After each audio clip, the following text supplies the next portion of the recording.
The Kethvar had ruled the hunting grounds of 17 star systems for over 3 millennia. Standing 8 feet tall with chitinous exoskeletons that gleamed like polished obsidian, they possessed 4 arms ending in razor-sharp talons, compound eyes that could track movement across vast distances, and mandibles capable of crushing titanium. Their species had evolved as apex predators on a world where survival meant being faster, stronger, and more ruthless than anything else that drew breath.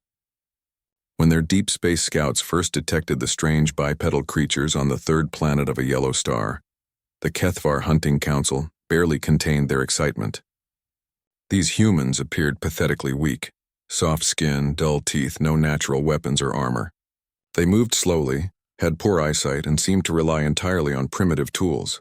The perfect quarry. Commander Zexthul of the Hunting Fleet Bloodclaw studied the surveillance data with predatory satisfaction.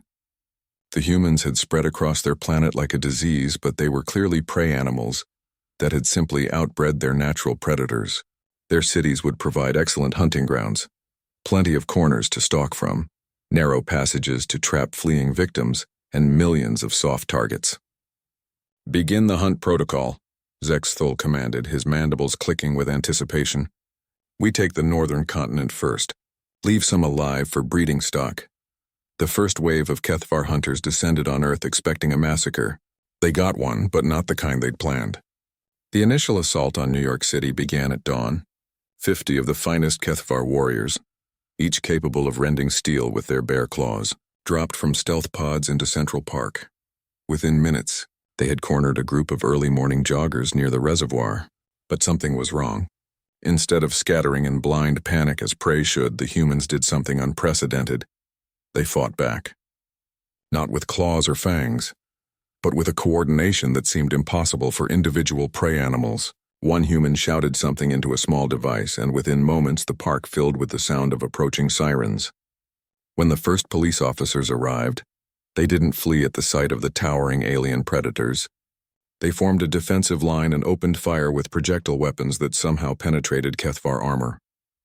More humans arrived, some in uniform, others civilians carrying improvised weapons.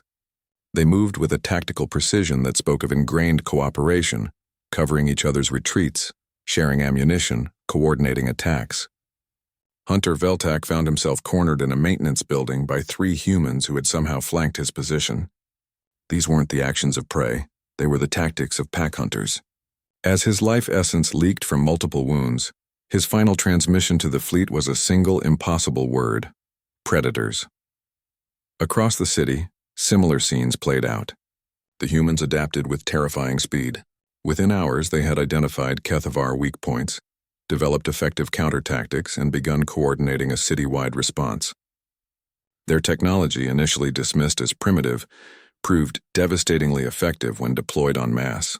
Commander Zexthul watched the tactical displays in growing horror as red indicators, fallen hunters, multiplied across the screen. In less than 6 hours, 43 of his finest warriors were dead, and the remaining 7 were trapped in defensive positions, hunted by growing packs of organized humans. "Impossible," he hissed. "They're prey." His communications officer, a young female named Krixva, spoke hesitantly. "Commander, I'm receiving reports from our xenobiology team. They've been analyzing human behavioral patterns and, sir, we may have made an error in classification." The data that followed shattered everything the Kethvar thought they knew about predation. Humans weren't prey that had simply outlasted their predators, they were the predators. Their entire evolutionary history was that of persistence hunters who ran their prey to exhaustion across vast distances. They had climbed to the top of their food chain not through individual strength, but through intelligence, cooperation, and an almost supernatural ability to adapt.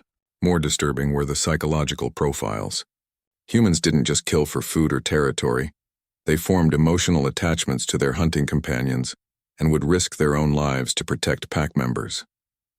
They could hold grudges across decades, plan complex revenge scenarios, and display a level of tactical creativity that put even Kethvar military strategists to shame.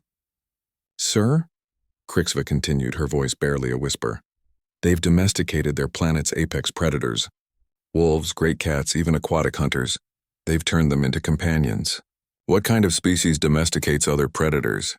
The answer came 3 days later when human space vessels, crude but effective, began launching from their planet's surface. The humans had reverse-engineered Kethvar technology from the wreckage of the first assault shuttles and were now bringing the fight to space. Zexthal watched in fascination and terror as human boarding parties breached his ship's hull. They moved through the corridors like liquid death, covering angles, using their own fallen as shields, and displaying a ruthless pragmatism that made Kethvar hunting tactics look clumsy by comparison. The final indignity came when a human female, smaller than the males and therefore presumably weaker, cornered Zexthal in his command chamber. She held a Kethvar plasma rifle with casual expertise and spoke in heavily accented but understandable Kethvar. "You came to hunt us," she said, her forward-facing eyes, Predator's eyes, locked on his. "Bad choice." As the Kethvar fleet retreated in disarray, leaving behind nearly 60% of their hunting force, emergency broadcasts went out across the 17 systems. The message was simple but unprecedented in Kethvar history. Species classification update. Sol 3 humans. Reclassified from prey to apex predator. Avoid at all costs. They are the hunters now. In the depths of space, Commander Zexthal stared at the tactical reports and finally understood the truth that would haunt Kethvar nightmares for generations to come. They hadn't tried to hunt a prey species that got lucky.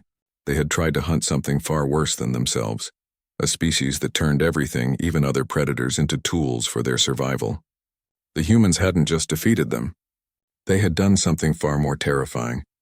They had made the Kethvar into prey,